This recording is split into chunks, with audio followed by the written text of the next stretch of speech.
Convergence is upon us on this channel. How's it going, everyone? My name is fallinghurts, and today we're going to be talking about the Dead Space remake, or if you're that one guy on Twitter, Dead Space Motives version. That is a Taylor Swift joke, and I promise I won't make any more unless you subscribe and say, hey, I want more of those. Then I will make sure that the next video has at least 2.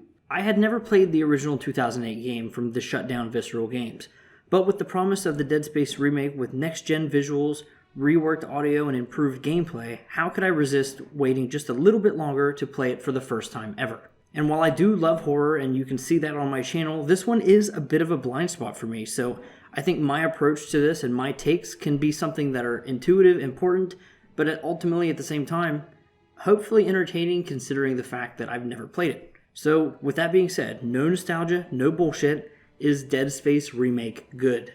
To answer this, I'm going to have to break the video down into my usual structure of story, gameplay, visuals, and then of course the audio design. But in short, Dead Space Remake is one of the best games that I have ever played, and leaves very little to be desired outside of its own scope and scale. But with that being said, let's go ahead and jump right into the story. Initially, I honestly believed the main plot, story, narrative, whatever you want to call it, of Dead Space to be just a little bit dull. The opening main points of the game, where Isaac and his team are trying to get in contact and landing on the USG Ishimura, was a pretty great start. But after the early narrative, it quickly fell into go here and do this, and then here and do that. Might I add that all of this is based really heavily into some sci-fi stuff, talking about the telecommunication systems, fixing those up, and then the escape pods. It's all, a sci-fi lover's wet dream, of course. However, as time goes on though, you get more idea of what happened here through the text logs as well as the audio and the video recordings. And then of course there's the environmental storytelling that has to go around with any horror game. But if you're more of a straight shooter and you want to mainline the narrative, you'll get the occasional FaceTime call with your crew and a few other survivors. And once it was all said and done, after about 13 hours, I think Dead Space has a really great story where there are a few twists and turns and definitely interesting characters, both big and small, throughout its runtime. While I don't like to get into story details in reviews, the game's ability to tie in religious elements into a sci-fi thriller is truly something to experience for yourself. The music and the visual atmosphere on the space station comes together to show one of the inspirations for the game, and clearly that is Alien. At any given point you can imagine as you round the corner it will be an alien survival horror game, and it'd make perfect sense. These kind of vibes continue as you hear about how certain crew members may or may not actually know the origin of the outbreak and how it actually got on board to begin with. With more and more time in the world that I spent, Dead Space used every narrative page in the book along with some heavy inspiration from one of my favorite franchises to truly capture my attention, and when the story does begin to ratchet up, I was sitting on the edge of my seat the whole time. Overall, the story was pretty goddamn good, and it's not my favorite story as it tends to be a bit predictable as you kind of approach the end, but every moment leading up to it felt like a subversion of expectations that was only bolstered by the phenomenal atmosphere. And while the story is definitely super important, let's get to where a lot of people say that this game truly shines, and that is the gameplay. And this is where I believe that Dead Space goes from a good, enthralling experience to a fun one. Well, as fun as it can be when, every combat encounter is basically a fight for your life, but it is what it is. Now, the loop in Dead Space is pretty simple. Explore as much of the Ishimura that you can or that you would like to, as there is a lot of optional stuff to go through now. And another thing that I didn't really know until people started talking about it, that the tram system wasn't necessarily in the original game. I guess each level was sectioned off by, going to a new area or different things like that. And there was actually an end level screen, I guess. But now you can go back and forth throughout the Ishimura, go back and backtrack to old locations, get collectibles, things like that. And I really enjoy this touch, and it definitely makes it feel really good.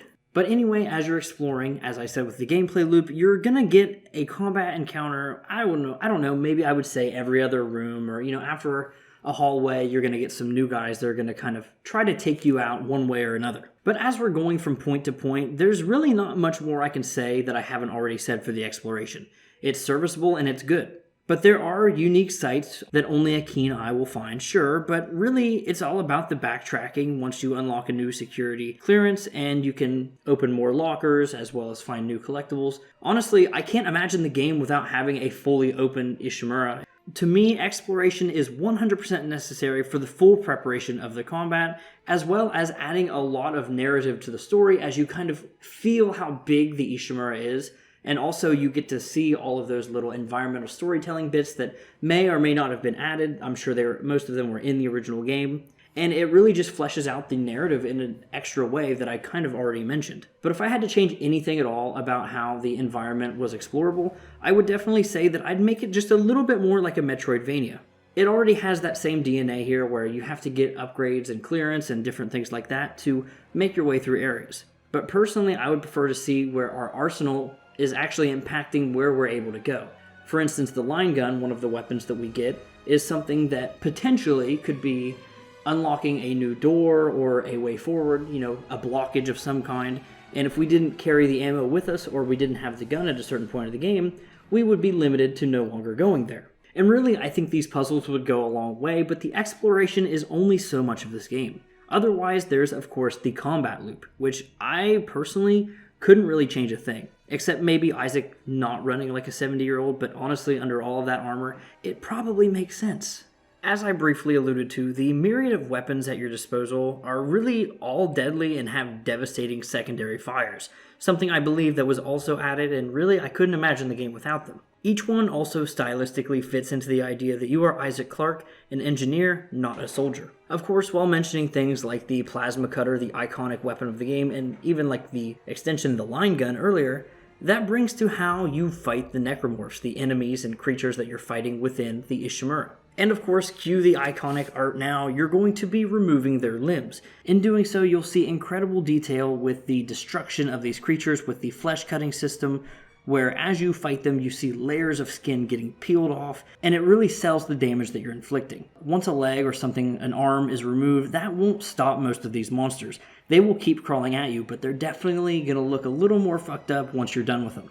One thing that I do believe the runtime of, I would say maybe 12 to 14 hours, depending on how much you're exploring, does kind of get in the way of is the fact that as you go throughout the game, you're kind of going to notice these choke points in the enemy design. You know where they're going to come out of, and you know how they're going to always try to flank you and attack you. But with that being said, I guess the enemies of the game are pretty incredible once you think about it. The fact that you get a little too used to them may be something that's a flaw in design of runtime, but that's about it. Otherwise, once again, I was pretty skeptical at first. I was worried that I'd seen most of what the game had to offer as far as enemy variety within the first few hours. But no, honestly, the game just keeps stacking new malformations of flesh at you like it's nothing. Anything you can think of in your sick and twisted brains, it's gonna be here. There's basic melee enemies, faster, stronger variants of them, with red eyes, mind you, they're creepy. And then there's the long-range ones that spit acid at you, babies, and yes, I really mean babies, and even ones that you can't kill. And there's just so many that I didn't even list, and it throws them all at you at a cadence of introducing new creatures at a pace that's really hard to keep up with, and it doesn't stop until the end, and it is amazing. The enemies also do, as I mentioned earlier, a kind of basic flanking, where one will try to come up behind you while you're busy with another one in front of you, and it really does go a long way into making you feel like they truly are coordinating against the living. Even if it's just like a minor detail, and I could see where it probably isn't that deep, but you never know with, pathing and things like that. I'm sure it actually is pretty intense. Now, usually when I talk about good enemy design and things like that, I'm talking about pacing. I am referring to how often in the overall experience I am introduced into a new enemy. That's kind of what I've already talked about. However, Dead Space takes it to the phenomenal territory while always keeping a new enemy ready to show and using some types very conservatively throughout the game and almost like mini-bosses, and it really does feel like a true event. But then sometimes it doesn't fear throwing two of these at you at the same time, and then you just know you're fucked. And with that being said, unfortunately, the only part of combat that I never truly loved was the actual boss fights themselves, the ones that actually felt like sectioned off areas that I needed to do.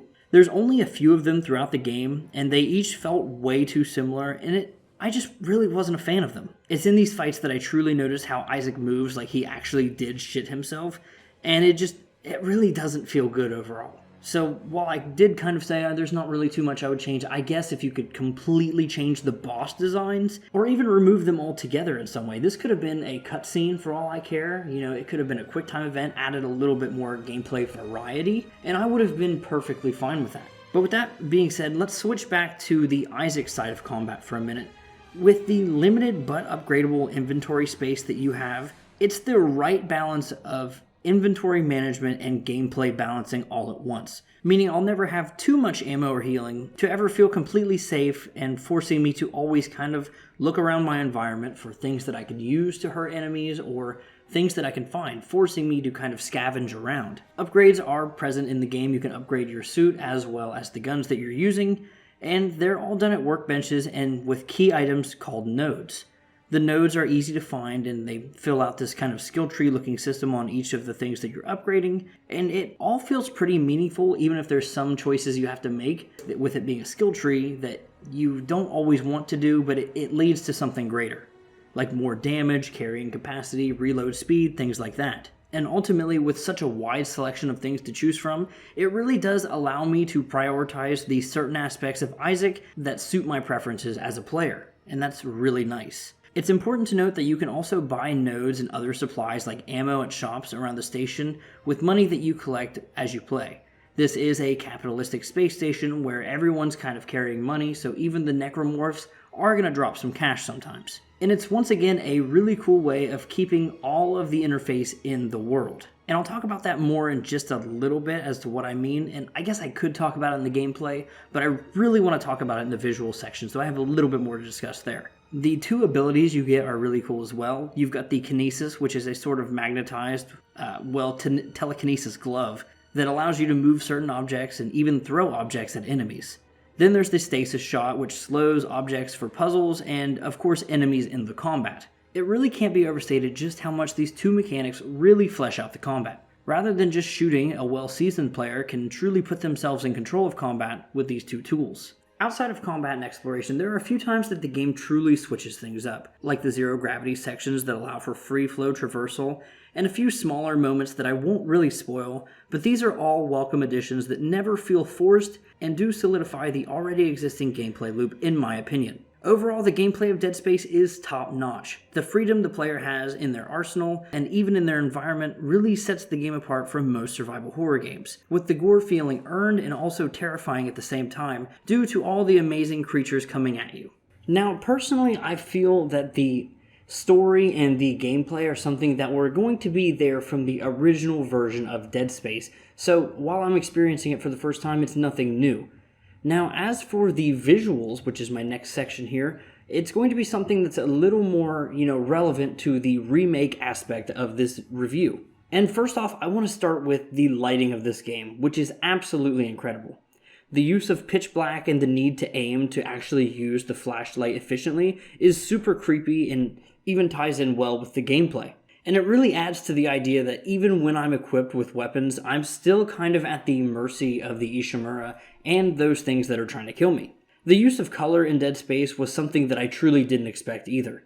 Now, as for the station itself, it's pretty basic gray colors with some orange lights overtone, with textures of like technology and different kind of things like that. Pretty, run-of-the-mill sci-fi kind of stuff, for the most part, don't get me wrong. But now you turn the lights off, which is how most of this game is, and that's pretty boring probably, right? Actually, you're wrong. Because you need to bathe the textures in like yellow caution lights, red flashes, and then of course, my favorite are the combat items within the environment themselves. The game tells you everything you need to know during combat in those quick moments by just the use of colors alone. Red barrels can be thrown at enemies to explode. Pipes and table legs have blue-white tips on them to show that they can skewer enemies if you pick them up with the kinesis. And even yellow sacks on a boss or an enemy show where you should be targeting for certain enemies, and those are always glowing. Personally, I love this, and while I already stated that the game is mostly super dark, there are quite a few different areas to explore in the Ishimura that also have their own kind of unique flair. For instance, there's like the kind of garden area that you'll go to at one point, or the maintenance shafts, or even the flight bay. And all of these areas are unique while fitting into that same sci-fi industrial aesthetic. And all of these areas remain unique while also fitting into that same sci-fi industrial aesthetic. And once again, I can't overstate just how much the actual darkness and the light moving throughout really does work for the horror and the tension of this game. But with the lighting and the colors kind of aside, the best aspect of the whole Dead Space IP, in my opinion, is the ability to display the health, ammo, and inventory all within the game world, and I believe they call that diegetic gameplay? something. Basically meaning that everything I'm seeing is the same exact thing that Isaac sees. So like the display of health on the rig, the armor that we're wearing, is on the actual back of Isaac in the game. It shows you how much health he has, and it also shows you how many stasis charges you have. And then when he pulls up his inventory screen, and he's actually looking at like a display on him, and it really adds to the immersion and therefore to the extension, the horror of this game, while also keeping the game grounded. And quite frankly, the design of Isaac and his rig are iconic. That is one of the few things that I knew about this game going in, was how you could see the HUD while being completely in-game, and that's something that I really love. Now, speaking of people seeing your rig, NPCs that you see in person, on the other hand, do have a bit of dead eyes, and it shows you this in the very opening of the game. Now, when you're seeing them on the FaceTime calls, it's different. That's fully, animated, like hand animated or whatever. But, when NPCs are just walking around or talking, it definitely feels a little bit like an older game when it comes to that regard. Their eyes are looking forward, small moments. It almost looks like they're hand animated which ways their eyes are looking. So they're not moving around as much as a natural eye would be. And it just felt really noticeable considering the quality of the rest of the game. But thankfully, you're not actually seeing a lot of characters who should be having, let's just say, a live eye movement throughout the course of the game that isn't on those FaceTime calls that I mentioned. Another issue I did have, and I'm not sure if this is a DLSS issue, and I'll get to performance in just a moment, but there are certain instances where light refraction effects on certain surfaces, as well as like fog that you'll see in some of the environments, looks a little lower quality than the rest of the game. But when it comes to like the fog, and I'll be showing some of those refraction effects here that I didn't enjoy, when it comes to the fog though, it feels more like a bug than anything. And that's mostly due to the fact that the rest of the game isn't anywhere near as low of quality. Now, while I did briefly mention performance, I played on PC with an RTX 3070 graphics card, as well as a Ryzen 7 5800X. And with that being said, I only have a 1080p monitor, but I ran the game ultra settings really well. I did turn DLSS onto quality mode just to kind of see how that ran, and it's basically free frames. I didn't notice any major differences, and I really don't think the light reflection thing on those surfaces was from that. So with that being said, I don't really think that's the issue here. As for things that could actually impact the performance of the game, there's very high octane combat encounters where enemies are jumping out of the walls, debris is flying everywhere, and it looks really good. And it's super scary, there's a lot of sound effects. And I've got to say that performance never really took a hit in those moments. Now, I know there were reports that people were having a lot of stuttering on PC specifically, and, I would love to kind of corroborate that, but that just didn't happen for me. And I almost wonder if that was due to the fact that I was playing at 1080p rather than a higher resolution like 4K. But as for other things that could impact performance, when enemies die, their bodies do tend to stay around for a good while. There's not really like a quick decay or like they disappear when you go around a corner instantly. The enemies dying really does bolster the kind of fully connected Ishimura that they do tote with this game. And as I've said countless times now, this really does help ground the game in one reality, and that's the one where the player is just trying to survive. Continuing on with enemies themselves, while I've already complimented how the enemies are introduced and paced, I gotta say that the enemy designs are beautiful in the most disgusting ways. While the tone shared a lot in common with Alien as far as like the story and the setup, I believe that a lot of the enemy design inspiration actually comes from The Thing, a movie where an alien parasite mimics hosts, but ultimately creates crazy amalgamations of flesh. And if that's not a good idea for another game, honestly, John Carpenter, help out, bro. But with all that being said, minute to minute, the game looks beautiful in the most unsettling ways. But for me, what seals the deal for Dead Space having phenomenal visual design is definitely the ability to display everything from the usual HUD elements to the environmental effects that you can manipulate, all within the world effortlessly, even throughout the gameplay. And while some did have performance issues, probably at higher resolutions, the 1080p smoothness of over 100 FPS consistently only makes this great game legendary in my eyes. And with that being said, to me, good horror can only work when the visuals and the sound design come together for a coherent atmosphere. In the case of Dead Space, the visuals are grounded well into reality, but still being top-notch. The audio not only matches the level of quality, but completely surpasses it in every which way.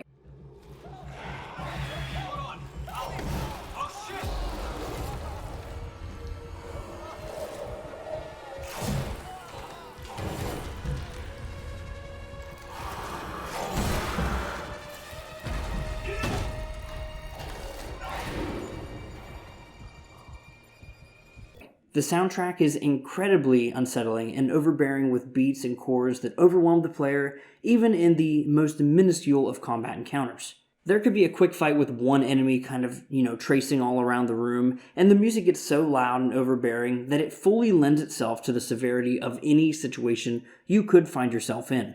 The pluck of strings that can be overdone in a lot of horror films raise hairs on the player's arms even in the most remote of locations, and when the full orchestra hits, you know you're in for a crazy fight, or at least a scare, or maybe a little bit of both. Another thing I really appreciated is whenever something happens that Isaac considers scary, especially earlier on in the game before he's become kind of hardened up a little bit, you can hear his heart racing. And even when he's not talking, you have a good idea where his headspace is, or his dead space is.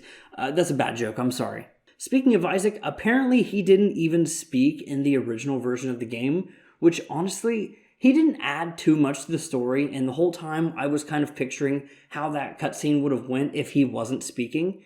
And once again, this is another change that I couldn't imagine the game without it. And I know I need to play the original Dead Space at some point, and I probably will, don't get me wrong. But for right now, this game is phenomenal, and it's winning me over in ways that I can see where this is a great remake for people who played and loved the original. Another thing that I really enjoyed with Isaac is that depending on his health levels, whether it be high where he's healthy or low where he's critical and about to die, there's actually different voice lines to reflect what kind of condition Isaac is in, whether he's, got those staggered breaths or just the normal voice. And then when you're moving around the derelict Ishimura, you're going to hear a lot of metal cracking, bending, and breaking as the ship does fall apart. Pre-recorded caution messages berate you as you continue on your quest for answers, but worst of all are the sounds of atrocities and grotesque monstrosities. Say that 5 times fast because best believe I had to when I was recording this. The borderline uncanny valley guttural screams from the necromorphs as they chase you around the dark corridors are something that I cannot overstate once again just how creepy that actually is. Whether it's the first time or like the 7th time, depending on what difficulty you're playing on and how severe you think the situation is as the player, are you going to die? Are you going to have to restart the game even? The sounds really sell a lot of the horror in this, where I do feel a little bit where, you get certain guns, they're kind of a get out of jail free card. You get the force gun and you can basically push anything off you at any given point in time. But it doesn't matter how bad things are, when an enemy sneaks up behind you to flank you, once again tying in with that gameplay, there's a lot of sounds that you can hear and even fake outs like the showers turning on when you're in there and you're looking for things. You're fully expecting an enemy to pop up. Well, it's actually just the showers. And basically the game's telling you stop playing Super Smash, stop playing Dead Space, take a shower. And that can be the scariest thing of all for us gamers. I understand. But with an incredible soundtrack that I do find myself kind of missing those high-strung action sounds. I just kind of hear them in my day-to-day life. I almost need to set that as like an alarm clock in the morning or something. That'll really get me right up. In more than one way, if you know what I mean, for how good it is. But between that, incredible sounds, including the arsenal, I have to say each gun sounds really nice. I mean, some of them are just serviceable, like the flamethrower, but certain guns just sound... I know I don't have video for this, but that was me, doing a chef's kiss right there. So between the sound effects for the arsenal and the world that you're in, and the enemies, and then the soundtrack, I truly believe that the best aspect of Dead Space is the sound design. And with that being said, let's go right into my final verdict, and that is that Dead Space Remake is so good that it makes me feel actually stupid for having not played the original sooner. The story wears its inspirations on its sleeve, sure, but subverts those tropes and expectations when the time is right. Visually, the game leaves nothing to be desired, but the lighting specifically may have the best I've ever seen in a game. Combine that with intuitive color coding and smart in-world HUD, and the free-flow combat is very fun, even if the boss battles do drag out a bit. To complete the horror, and boy are there some good scares, you've got the top-notch audio design which along with the visuals creates a grounded and bleak atmosphere that just asks to be explored in a second pair of pants.